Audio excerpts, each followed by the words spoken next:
Dizer para você que hoje a gente está começando o mês de agosto, dia 1º de agosto, e hoje é comemorado o Dia Mundial da Amamentação. O mês de agosto é conhecido como Agosto Dourado. Esse mês é cheio de atividades relacionadas ao trabalho de conscientização da importância de amamentar. E a gente tem um dado muito importante do Ministério da Saúde que aponta que 45% dos recém-nascidos recebe a amamentação exclusiva aqui no Brasil. No entanto, esse número cai para 23% a partir do 4º mês, que é quando acaba aí a licença maternidade, né? Justamente por isso, o tema da Semana Mundial de Amamentação aqui no Brasil esse ano visa apoiar a amamentação nos locais de trabalho, mas tem uma série de atividades também super importantes. Sobre esse assunto, né, sobre a importância da amamentação, a gente está recebendo agora a doutora Carla Malta. Ela que é especialista em nutrição infantil, é mestre e doutora em saúde da criança, é uma pessoa super apta a falar desse assunto tão importante. Tudo bom, doutora Carla? Bem, Shirley, muito obrigada pelo convite, por estar aqui hoje. A alegria é nossa, né? Eu acho que através da educação, a gente ressaltando a importância, né? A gente contribui também, né, com a saúde das nossas crianças. Vamos começar pelo básico? Sim. Vamos começar explicando a importância da amamentação na vida dos recém-nascidos, doutora? Isso. A amamentação, né, o leite materno, para a gente falar, é um alimento completo, que não precisa ser complementado até os 6 meses de vida e pode ser dado de uma forma exclusiva.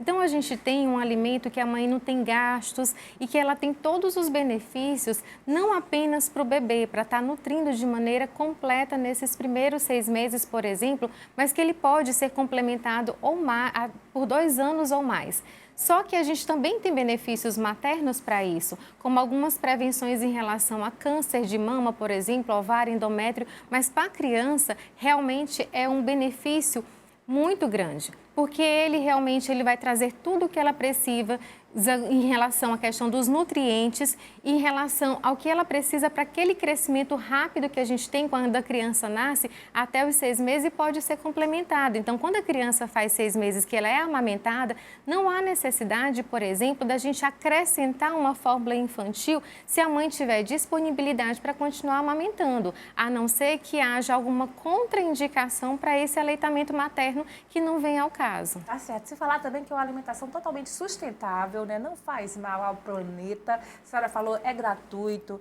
né? E aumenta o elo também de envolvimento. Exatamente. E essa relação de amor extremo entre a mãe e o bebê, né, doutora? Exatamente, porque o leite materno, ele não é só um alimento, é um momento. A amamentação é um momento, né, de afeto da mãe para o filho, é um aconchego realmente que se tem naquele momento. Então, aproxima essa mãe desse bebê, né? Então, esse elo realmente é muito ligado.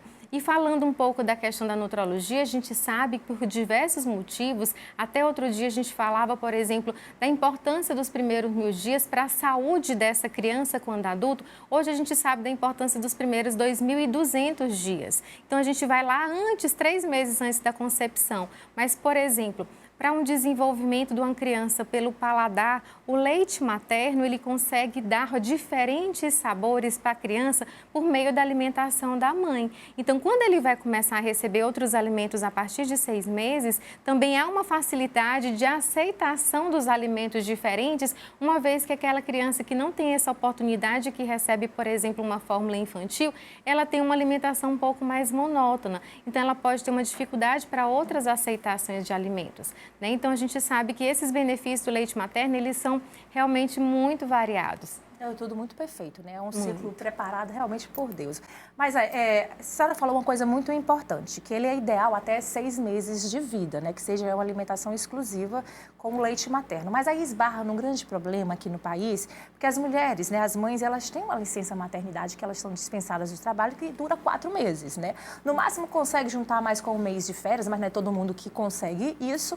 E aí eu pergunto para a senhora, né? O que acontece, né? Quando tem que se romper esse ciclo cedo demais, né? Antes do prazo que é dito como o prazo ideal. E é um problema, justamente por isso a Semana Mundial de Amamentação esse ano foca isso, né? Que seja incentivado também que essa amamentação continue em ambientes de trabalho. Exatamente, né? Realmente é uma grande ansiedade por parte da família quando chega próximo desses 6 meses, né? Desses 4 meses, quando ela não tem uma licença até os 6. Mas o que é preconizado? A introdução da alimentação complementar, por exemplo, a partir de 6. Então, o que a gente orienta para essa família realmente é fazer o desmame, né? Organizar, por exemplo, para fazer o congelamento, quem ficar em casa realmente fazer essa oferta do leite materno na ausência da mãe.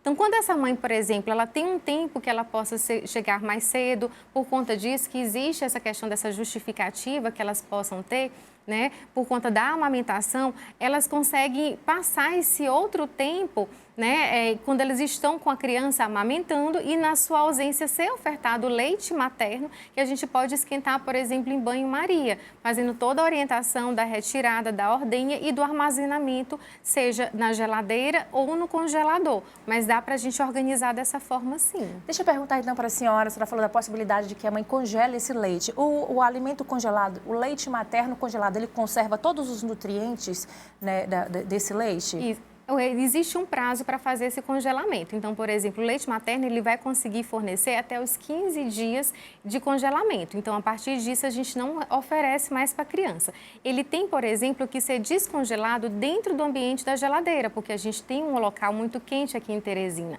E para esquentar, a gente também não pode aquecer de forma muito grande o leite materno. Então, ele tem que ser esquentado, por exemplo, naquele banho-maria, em que a gente esquenta a água fora, pega a vasilhinha, coloca naquela aguinha morna, porque o leite materno ele sai morninho do peito da mãe, né? Então, se você fazer dessa forma, ele sim vai oferecer muitos benefícios para a criança, como realmente se ela estivesse mamando no peito. Agora, existem muitos mitos e verdades em torno da amamentação, né? Tem gente que diz, por exemplo, tem mãe que não tem a produção muito grande, mas que consegue tirar o leite, coloca na mamadeira para dar para a criança. Sim. Esse ato, ele dificulta, porque diz que quando a criança acostuma na mamadeira, fica mais difícil a sucção no peito. Então, as mães que têm essa certa dificuldade devem insistir, porque a partir do momento que você introduz a mamadeira, também o processo vai se perdendo?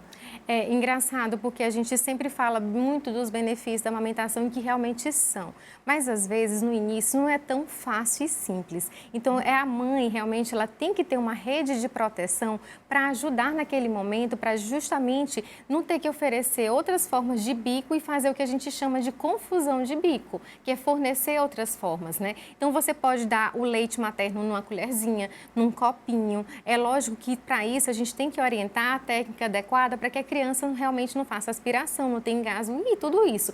E existem também a possibilidade de algumas mamadeiras que têm bicos anatômicos, que a criança, porque assim, se você der, por exemplo, naquela famosa chuquinha, né, que a gente usou muito antigamente, a criança ela não faz o esforço necessário como ela faz para mamar no seio materno, que um dos benefícios justamente, além de todos, né, da prevenção de doenças, que a gente sabe, prevenção de diabetes, inclusive, quanto maior o tempo de aleitamento materno, maior a prevenção de obesidade no futuro, de doenças alérgicas, de doenças diarreicas, também a facilidade que ela tem para melhorar essa face dessa criança com o trabalho que ele faz de sucção. Então, quando essa criança ela tem um leite de uma forma mais fácil e simples, numa mamadeira que ela não faz esforço, ela vai ficar um pouquinho com mais mal dificuldade, um pouquinho mais preguiçosa para poder aceitar, digamos assim, o leite de outra forma, né? Para fazer aquele esforço que ela precisa fazer na mama e que é necessário e faz parte, inclusive, do seu desenvolvimento da face. Tá certo. Outro mito, né, que existe realmente é um assunto que gera muitas dúvidas. De repente, aquela mãe que realmente não está produzindo leite em quantidade suficiente por algum problema. A gente sabe que existem os bancos de leite. E aí você pega o leite de uma outra mãe para dar para o seu bebê. Tem gente que torce o nariz, que acha que não tem a mesma quantidade de nutriente que se fosse da própria mãe. Mas vamos esclarecer isso também, doutora? Isso. Uma coisa é aquele bebê que está internado na maternidade, que existe o banco de leite para fornecer leite, que seria nenhum leite materno, a gente chama de leite humano, porque ele realmente foi trabalhado, pasteurizado, para poder ser fornecido para essas crianças que estão em ambiente hospitalar, na maternidade, nas UTIs neonatais. Mas esse leite a gente não consegue sair e fornecer para as mães que não estão amamentando, porque a gente não tem quantidade necessária para isso. Eles só são para realmente para esses pacientes que estão internados e são trabalhados para isso. Agora, pegar assim, por exemplo, pode ser uma prima, pode ser uma irmã, pode ser a vizinha. Mãe de leite, como chamava antigamente. Exatamente, realmente não é indicado de forma alguma, porque o leite materno, eu sempre brinco assim, não tem o sangue, é como se fosse, ele vai passar tudo o que aquela mãe tem para aquele bebê. Então, a gente não faz troca de mãe, né, para fazer a amamentação. Então, se essa mãe realmente não tiver capacidade de amamentar, aí são indicados pelo pediatra, avaliando o peso, a necessidade de cada família ou alguma contraindicação do leite materno, das fórmulas infantis que são adequadas e adaptadas para cada criança. Tá certo, doutora. Esse é um assunto muito amplo, que renderia um programa inteiro, mas infelizmente nosso tempo é curto. Então, para finalizar, só ressaltar que a gente está na Semana Mundial, né? Um mês que a gente lembra que é o mês Agosto Dourado, que inclusive essa cor lembra a qualidade dourado, né, do leite materno. Exatamente. Mas são atividades, mas são cuidados que a gente deve tomar todo o ano, né? A campanha serve para chamar a atenção, mas são realmente práticas que a gente deve ter inseridas no dia a dia das mamães, né? Isso, é fundamental, tudo isso. Tá certo, doutora Carla Malta, adorei a nossa conversa. Eu tá que bom? agradeço, Obrigada pela disponibilidade, tá? E pela participação aqui no nosso programa.